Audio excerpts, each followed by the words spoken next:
ఫైనల్‌గా చిన్నపిల్లలు, పెద్దవాళ్ళు మనందరం కలిసి ఎదురు చూస్తున్న రోజు రానే వచ్చింది. ఏంటి అని అనుకుంటున్నారా? అదేనండి మన వినాయక చవితి నవరాత్రుల మహోత్సవం.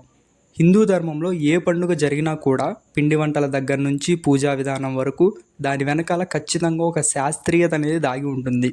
వినాయక చవితికి అయితే అది కొంచెం ఇంకెక్కువే ఉంటుంది. అది గనక మనం అర్థం చేసుకోగలిగితే మన జీవితం చాలా సాఫీగా సాగుతుంది. భగవంతుడు అనేవాడు ఎక్కడో ఉండడు, మనం రోజు చూసే ప్రకృతిలోనే అంతర్లీనమై ఉంటాడు అని తెలియపరిచేదే వినాయక చవితి. వినాయక చవితి రోజు పూజలో మనం ఉపయోగించే ఆకులు, ఫలాలు, పుష్పాలు ఇవన్నీ కూడా రోజువారీ మన జీవితంలో చూసేవే. అలాగే ఔషధాల్లో కూడా ఎక్కువగా ఉపయోగపడేవే.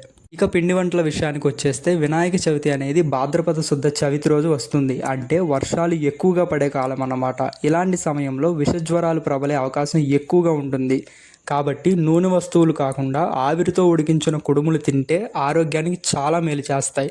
ఆరోగ్య విషయంలో మన పూర్వీకుల మేధస్సు చాలా గొప్పది. వినాయక చవితిలో అసలు విషయం గురించి మాట్లాడాలంటే మన గణేష్ విగ్రహం గురించే మాట్లాడాలి. విఘ్నాలకు అధిపతి అయిన గణనాథుడు పుట్టిందే పార్వతీదేవి ఒంటికి పూసుకున్న నలుగు నుండి. కాబట్టి ఈరోజు గణపతిని మట్టితో కానీ పసుపుతో కానీ చెయ్యాలి అని చెప్పి శాస్త్రం చెప్తుంది. పూర్వం గణపతిని చెయ్యాలి అంటే చెరువులో మట్టి తీసుకొచ్చి విగ్రహం తయారు చేసేవాళ్ళు. అంటే ఒక రకంగా చెరువులు, కాలువలు, పూడికలు తీస్తున్నారని.